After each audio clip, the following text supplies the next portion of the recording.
Assalamualaikum warahmatullahi wabarakatuh. Apa kabar teman-teman? Baik-baik aja ya. Kenalin, aku Okta, mahasiswa bimbingan dan konseling dari Universitas Borneo Tarakan. Hari ini aku akan bagi-bagi info nih tentang psikoanalisa. Apa sih psikoanalisa itu? Ada yang tahu nggak? Kalau ada yang tahu, tulis di komen ya.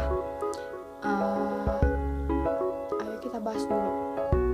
Yang kita bahas hari ini adalah yang pertama, hakikat manusia menurut psikoanalisa.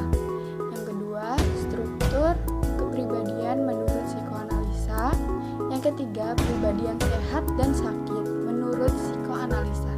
Yang keempat, hakikat konseling menurut psikoanalisa. Nah, yang pertama pengertiannya dulu deh. Apa sih psikoanalisa itu? Teori psikoanalisa merupakan teori yang berusaha menjelaskan tentang hakikat dan perkembangan kepribadian manusia.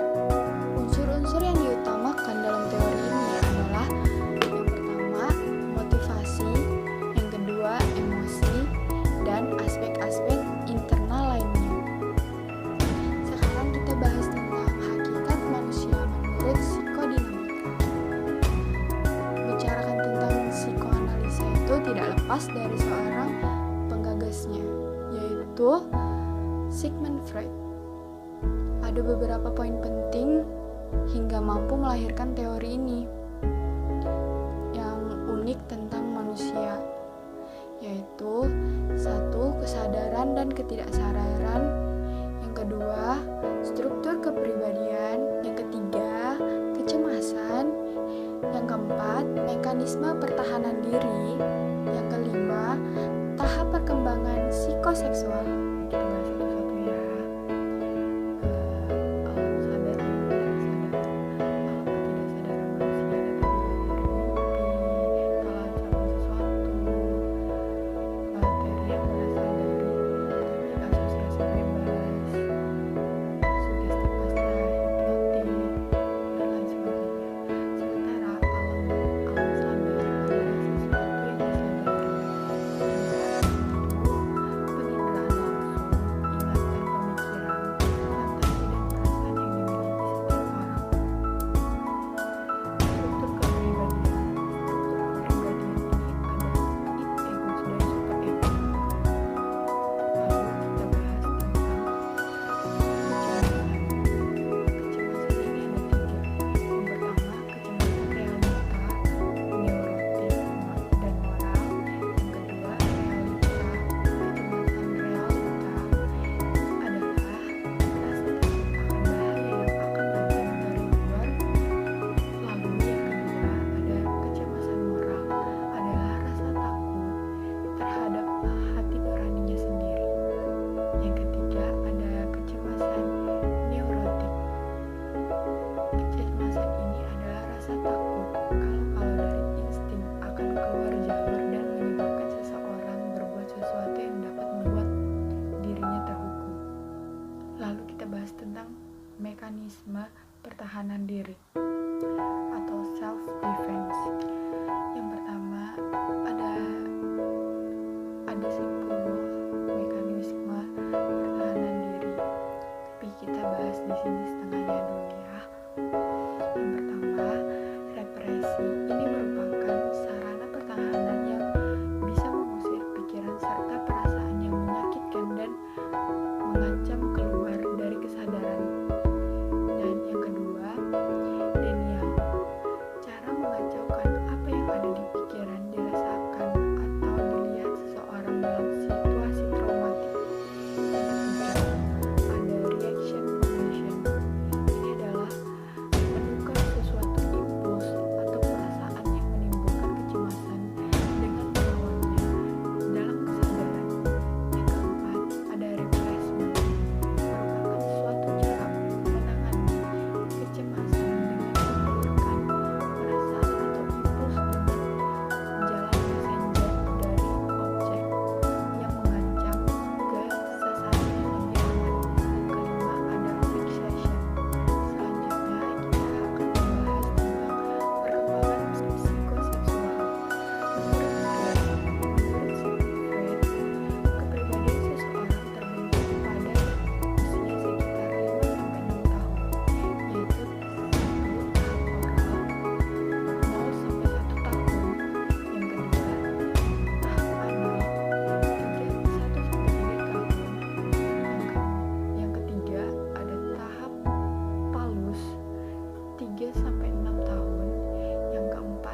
Di psikoanalisa ini, struktur kepribadian manusia terbagi menjadi 3, yaitu id, ego, superego.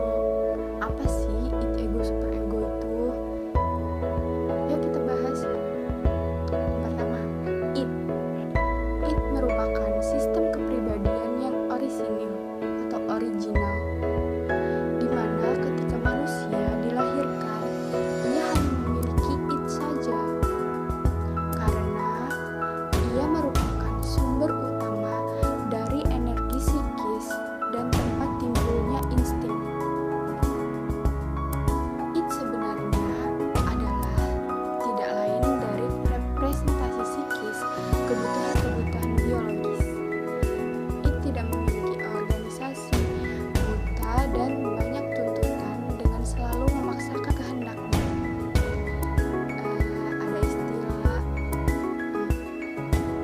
Di id ini ada istilah libido, yaitu energi total yang mengendalikan dorongan id atau energi psikis dalam bentuk yang paling mentah.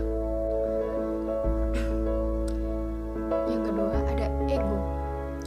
Di sini ego berperan sebagai eksekutif yang memerintah, mengatur, dan mengendalikan kepribadian sehingga prosesnya seperti polisi lalu lintas yang mengontrol jalannya id dan id, superego, dan dunia luar.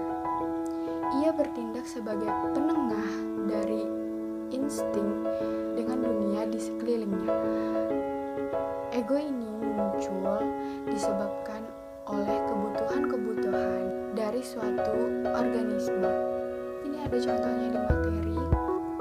Selanjutnya ada superego. Superego yang memegang keadilan atau sebagai filter dari kedua sistem kepribadian, sehingga tahu benar dan salah, baik dan buruk, dan sebagainya.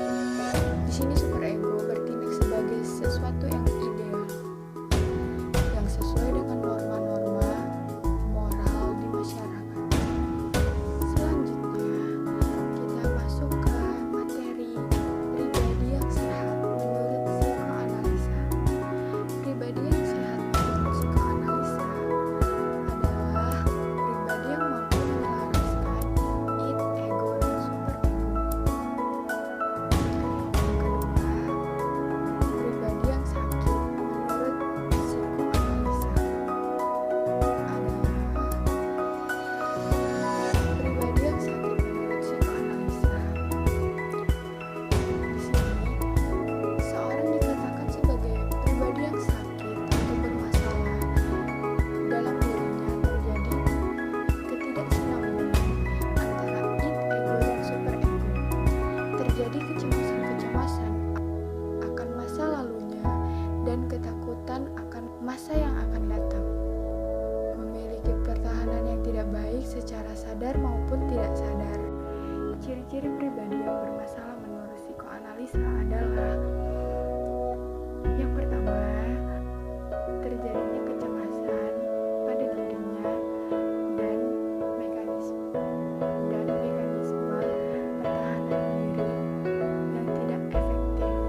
sekali. Dengan menitik beratkan pada pemahaman dan pengenalan pengalaman-pengalaman di masa anak-anak, terutama usia 2-5 tahun, untuk ditata dan dianalisis, ditafsirkan sehingga kepribadian klien bisa direkonstruksi kembali.